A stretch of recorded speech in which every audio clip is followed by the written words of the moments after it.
everyone, welcome to my channel. If you're new, my name is Alyssa Lore, and if you're not new, welcome back.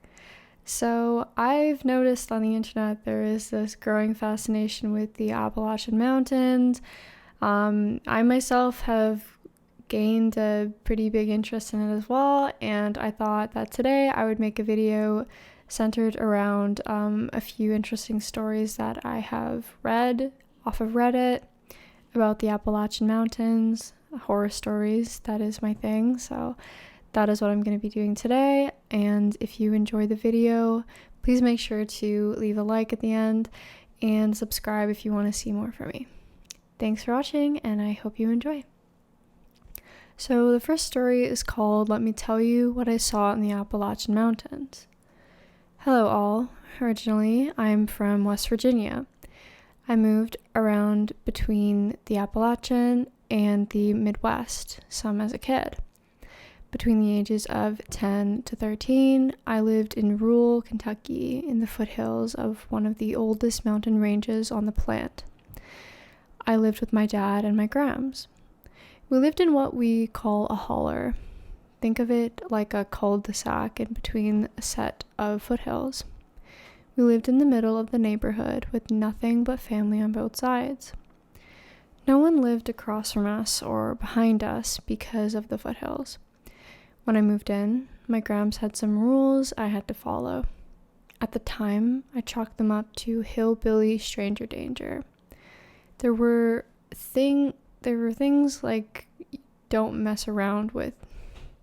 There's a few spelling errors in this post, so I'm going to try my best to read them as well as I can. There were things that don't mess around with the wild animals. Don't go out into the woods alone. Then they got a little weird. Don't whistle. If you were here, your name, don't answer, and don't go to it. And if you see someone in the woods you might know, no you didn't, and just come home. This experience happened in August when I was 11. My dad and I had mowed a path through the tall grass and berry bushes to the left of the double wide we lived in. We camped out there a lot because it was close enough that we could check on grams. Now, when you're in the woods, things are louder than you think. You have animals, bugs chattering, wind through the trees and grass. There was a stream that ran along the road you could easily hear. That night, we added the campfire to that list. My dad decided to go back up to the house about a quarter mile to get more beer and to check on grams. Before he left, he told me not to mess with the fire. After a few minutes of watching the fire, things started to get quiet, like real quiet. The wind had stopped, all but stopped. Bug and animal sounds were all gone, and the stream sounded like it was miles away. I was getting uncomfortable even though I've been left at the campground before like this. Then I started to smell and taste it. It was in the back of my throat out of nowhere, this awful metal tang. After a few more moments of dread, my dad came back. He was mad right away. Said he could smell burning metal coming up from the trail. He accused me of tossing beer cans in the fire. I told him I didn't, and even pointed to the fire to prove it.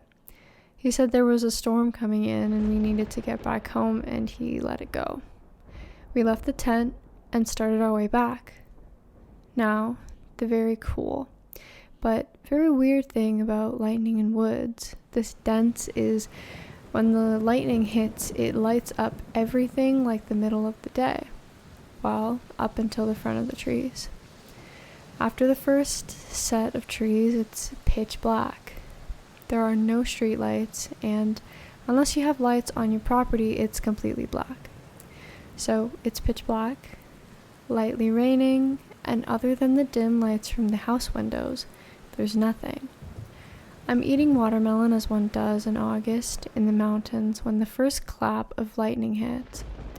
Everything is as bright as it can be. After the second passes, it's black as pitch. It's black as pitch aging. Next clap of lightning comes, and that's when I kind of see it. On the porch, past the yard, over the stream, past the road and the ditches on either side, just past the first line of trees, I could see the silhouette of it. Then it goes dark. This is also when I can't start to taste that same awful burning metal. I'm not really sure what I saw, so I just kind of stayed still. It's a few moments before the lightning hits again. The figure is now closer, standing side by side to the trees. Then it's back again. I'm standing now, not sure what to do. It's been 20 years to this day, and I've tried, but could never fully describe what I saw. This thing's head was in proportion to its body. The arms were too long and the torso didn't fit right. It was like if you asked a blind person to draw what a person looked like. It just didn't look correct. Once the lightning hit again, the thing is standing in the middle of the road. Not wanting to see this thing get any closer, I go inside. My Gramps is doing dishes and asks why I'm inside. I tell her I think I saw something. She almost immediately gets my dad on his feet, telling him to shut and lock all the windows and doors. My dad, vaguely drunk, obeys. That night I sleep with her. The next day we discover the tent door is torn off. It didn't look like an animal. Things weren't cut or shredded, but looked like someone took and pulled it apart. My uncle, who lived a mile or so up, had all 8 chickens killed. Heads gone, no blood. The next few weeks, all the kids had to wait for the bus with an adult. My dad had to be late for work for almost 3 weeks. Anytime I tried to talk about it, I just had the subject change. I just figured I was a kid and it wasn't important or real. It wasn't until years later I finally understood. I was in my early 20s and some cousins were in town for Halloween. As I was telling the story, my aunt got irritated with me, saying, "Don't you tell them that. Don't you put that evil on them." After I couldn't help but think back on all the times I tried to talk about it and how I was shunned. My kid mind, not realizing it, wasn't as simple as a subject change, but actively shushing me. Once I started dipping my toes in Reddit, I realized there was a name for this fucking thing. The same name my auntie had called it that day at the party, and other people have seen it. The Goat Man. What bothers me the most is how to this day I couldn't describe any feature, nor have I ever tasted that awful burning metal taste. So friends, if you ever find yourself in the foothills of Kentucky, please remember my Graham's rule. Holy spelling mistakes. Oh my god. Right, this next one here is a little bit more up my alley with the satanic cult situation. I'm just kidding. But this one is called "My Girlfriend and I Were Chased by a Satanic Cult in the Appalachian Mountains of West Virginia." So this happened in the summer of 2017. My girlfriend and I are from St. Catharines, Ontario, Canada. What? We both attended university there and decided to take a road trip through the United States to celebrate our graduation. Our destination was Miami, Florida. Her family owns a condo near the beach, so we had a free place to stay. We decided to drive instead of fly because we wanted to see a bit of the country on the way down and visit a few friends. The trip usually takes about 20 to 24 hours by car non-stop, and we were planning on making multiple stops. The first part of the road trip was a wonderful experience. We went shopping in Buffalo, then made our way down to Pittsburgh and managed to catch a Pirates game. However, once we hit West Virginia, things changed. It was nothing but endless wilderness and a few small towns sprinkled in between. We had plans to meet up with some friends for dinner in Charlotte, North Carolina, so we wanted to get through West Virginia ASAP. We only made stops when we absolutely had to. We ended up stopping for gas at a pretty remote spot. My girlfriend and I got out of the car. I started pumping gas, and she went inside to use the washroom and pick up some snacks. My tank was about half full when I heard a voice behind me ask, "Y'all lost?" I looked behind me, and I saw a middle-aged white man with long, messy brown hair that reached down to his shoulders, and an unkempt beard, with dashes of gray and what looked to be drops of dried-up mucus. Ugh. His clothes were torn up and dirty, and he smelled like a mixture of beer, sweat, pee, and feces. It's very descriptive. He was a little overweight, but pretty tall. I'm 6 feet, and he was about 4 inches taller than me. The teeth he still had left were a yellowish brown. On his right cheek, just under his eye, was a tattoo of some kind of pentagram. I'm pretty into YouTube videos about true crime and cults, so I was able to recognize what it was pretty quickly. He was standing very close to my face, to the point where the smell of his breath was making me dizzy. So I backed up. "No, sir, just passing through," I said nervously. "Not too often we see tourists passing through these parts," he responded. "Where are you headed?" As he said this, he moved even closer than he was before. I had my back up against my car, and I couldn't move back any further. I wanted to get away from this guy as quickly as possible, but the car was still filling up with gas, and my girlfriend was still inside the gas station. I didn't want this dude to know where we were really going, so I told him I was visiting family in Kentucky and they were expecting us. After I said this, he cracked a weird half smile, opening his mouth just wide enough for me to get a look at his teeth again. I'll never forget that face. His bloodshot eyes were staring deep into my soul. He let out a weird and sinister laugh. "How lovely," he said. "I'll see you kids around," then walked away. So creepy. I was relieved that he walked away, but also terrified by his last remarks. I didn't even see him when we pulled up to the gas station, so how did he know I wasn't alone?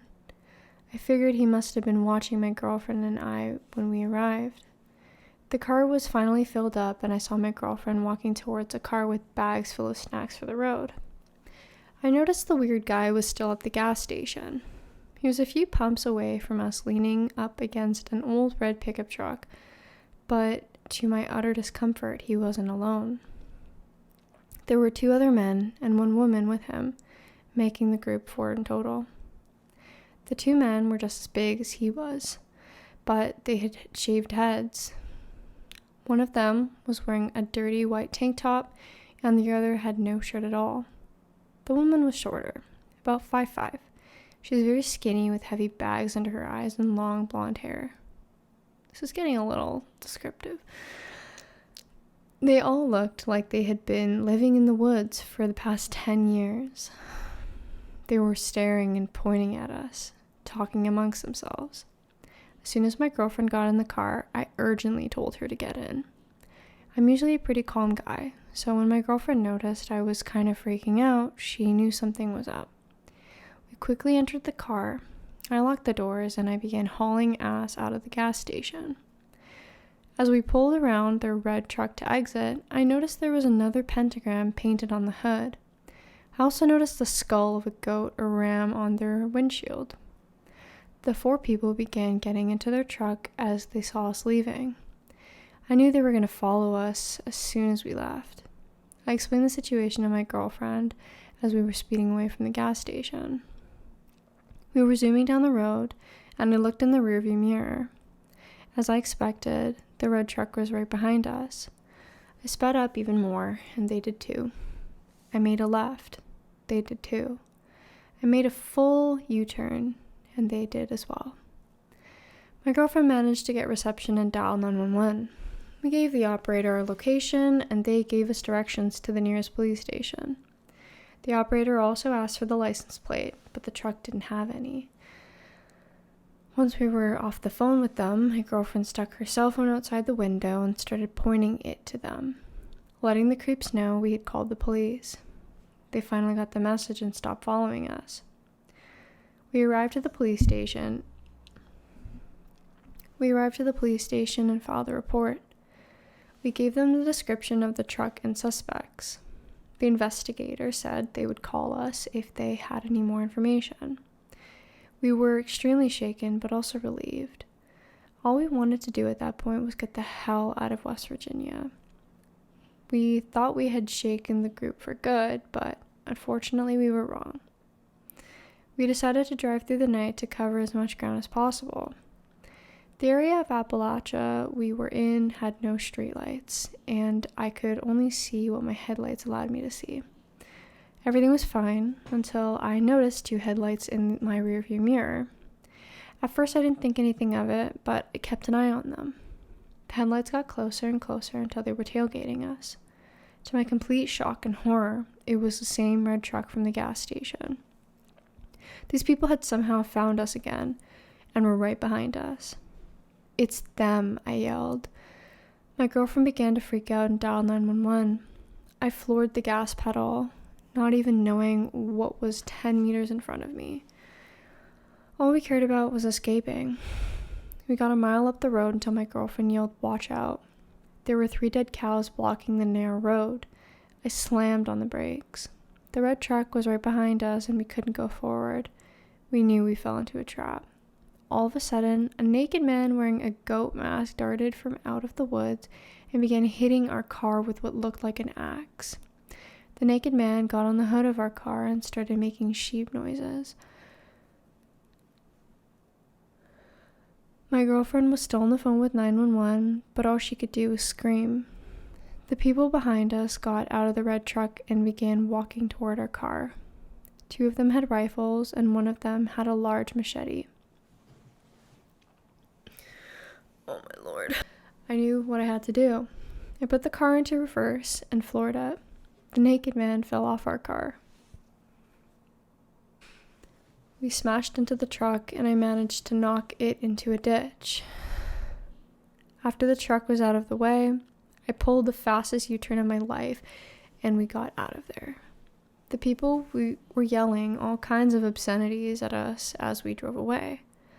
I drove as fast as I could from these people until we finally arrived in the town and filed another police report. My girlfriend and I were uninjured, thankfully, but we were extremely traumatized. The car was still drivable after that, so we were able to get the fuck out of West Virginia the next morning. This entire experience made my girlfriend and I scared to do any more road trips. I still call the local police department in West Virginia once in a while to see if they have any leads on these people, but so far they have nothing. The fact that these people were able to find us after we went to the police station and drove off away still scares me and baffles me to this day. Who knows what kind of sick and twisted things this cult had planned if they managed to catch us. Stay safe out there, everyone. That one was quite the story. Alright guys, this is going to be the third and the final story. This one here is called The Beast of the Appalachians. I swear, on the highest honor I can muster, that everything in the story is true, related as lucidly as possible. All true, no matter how badly I wish it wasn't. There isn't much to do in the rural parts of Pennsylvania, what some call Pennsyltucky. Like most parts of rural America, popular pastimes include drinking oneself into a stupor and driving uninspected 1983 Ford F-150s, double the speed limit down narrow, rarely maintained roads. I, however, occupy myself, when I can, by hunting. It gets a bad rap as a barbaric, cruel practice, but I've always found solace in the forest that it's impossible to find in the cramped, too close for comfort atmosphere of a small town. This particular season, I was out in early November, in a forest in the foothills of the Appalachians, a few minutes away from my home northwest in Harrisburg. It was late in the fall season, and the steady flow of foliage tourists, what locals call leaf peepers, was beginning to trickle to a stop. Some trees were still burning a fiery red-orange, but most were beginning to wither. foreshadowing an unusually harsh winter. The falling leaves created a curtain of decay which moved like a sandstorm in slow motion, shrouding and isolating me from my surroundings and crunching softly under each footstep. I paced through the temple of red and gold, alert for the light footsteps of my quarry, white-tailed deer. My Winchester 30-06 swayed on my back as I walked. The gun was overkill for a deer, but it doesn't pay to take chances around bigger game like elk and black bear. This forest was new territory for me. A refreshing change of pace after paved trails and subdivisions began to encircle the hunting grounds of my childhood. As I walked, I began to lighten my guard, losing focus on the wildlife and becoming engrossed in the natural beauty of the area.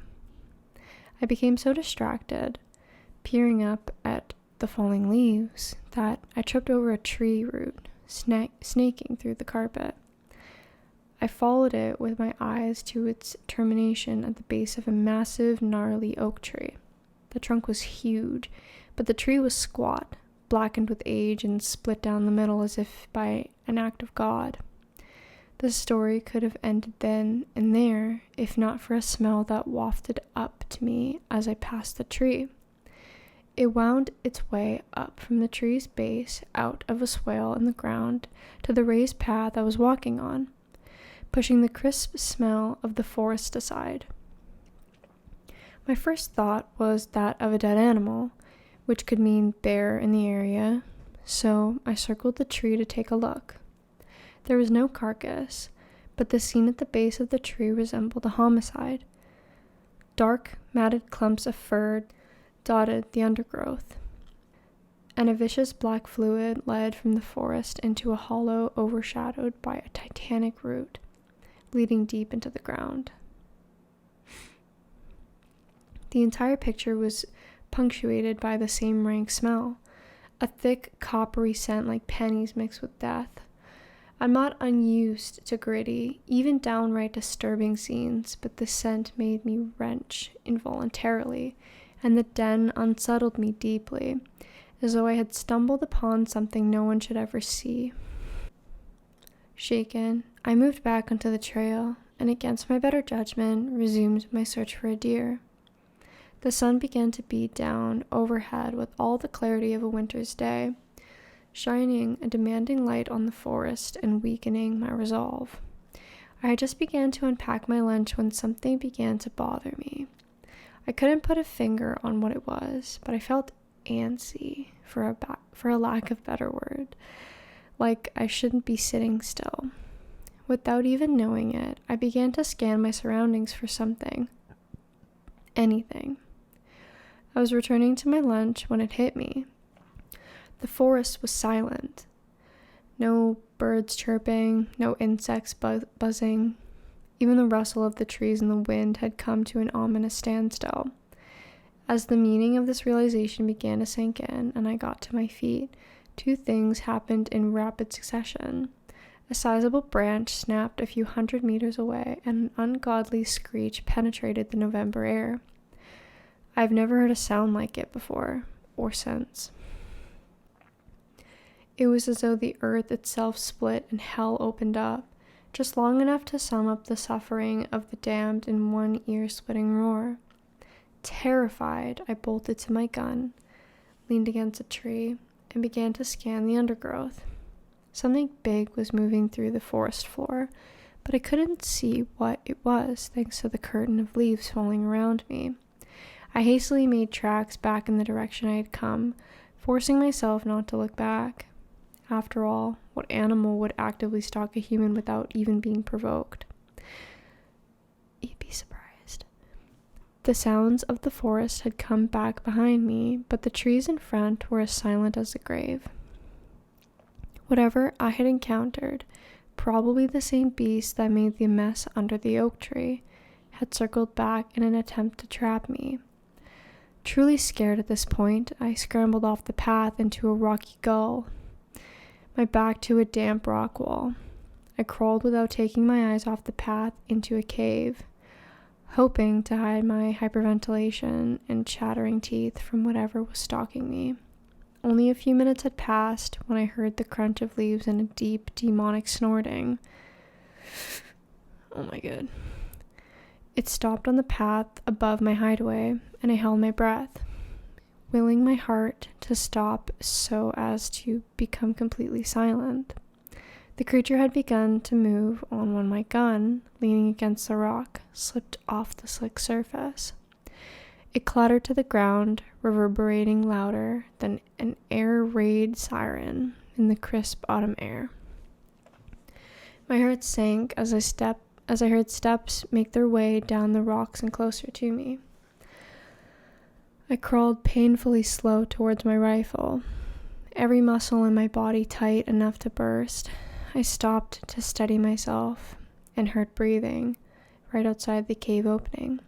It was choked, slavering breathing, unnatural breathing, which inspired visualizations of twisted corruptions of human and beast, a patchwork of demon and animal, of animal and man.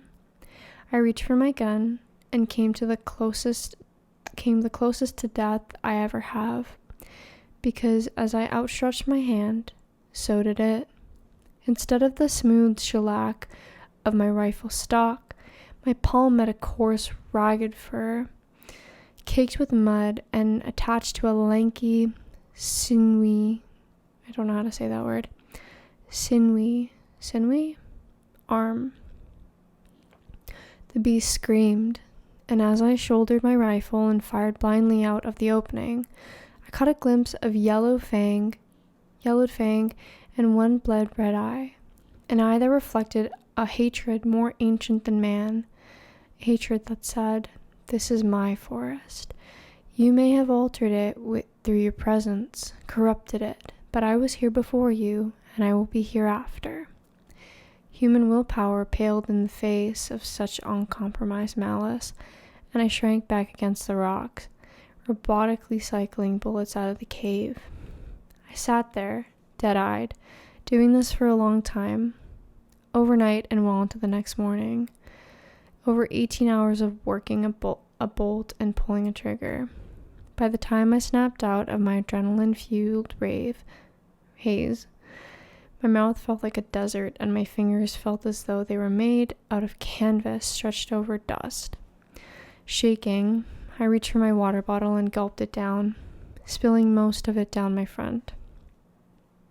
Praying the beast was long gone, I inched my way out of the cave and ran as fast as my rickety legs would carry me the 2 odd miles back to my truck, leaving most of my gear behind.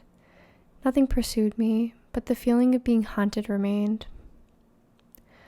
I drove back to town at 80 miles per hour on a dirt road, my eyes wide with fear and my hands gripping the wheel with white knuckles. Unable to bear the thought of my secluded home, I spent the night in a motel in town with a bottle of cheap whiskey and every light in the room turned on. The thought of the creature would not exit my mind. Was it a demon loosed on the earth by some divine mistake, or just an animal, a cryptid lost to time and the memories of the trees? I didn't really know, but I couldn't and still can't let go. The fear eventually subsided, but as I sit at home writing this, I swear, hand to God, that I can hear a howl echo through the trees and across the mountains, telling me that I may never rest, never forget. That last one there really disturbed me, you guys.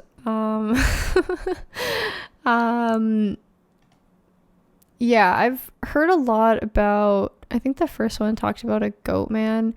I've heard some stories about, Mothmen and just a bunch of different things, even like skinwalkers. I guess it's kind of all in the same realm of paranormal things. But I think with the Appalachian region, because it's become a popular topic, you don't really know if some of these stories are like based on things that are 100% true.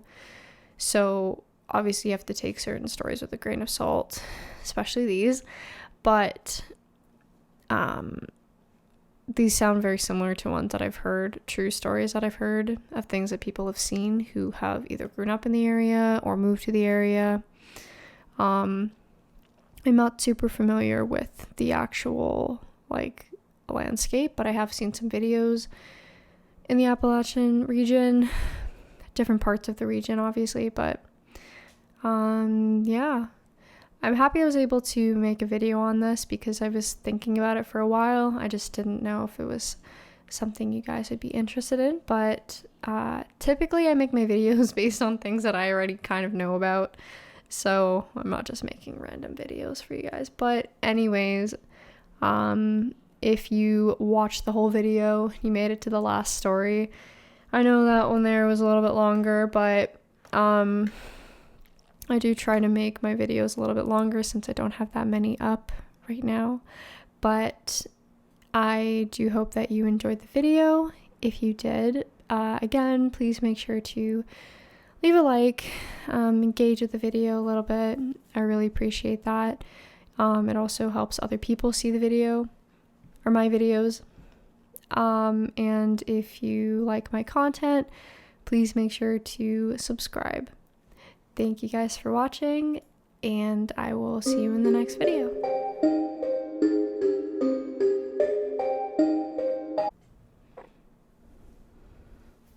Just kidding, still here.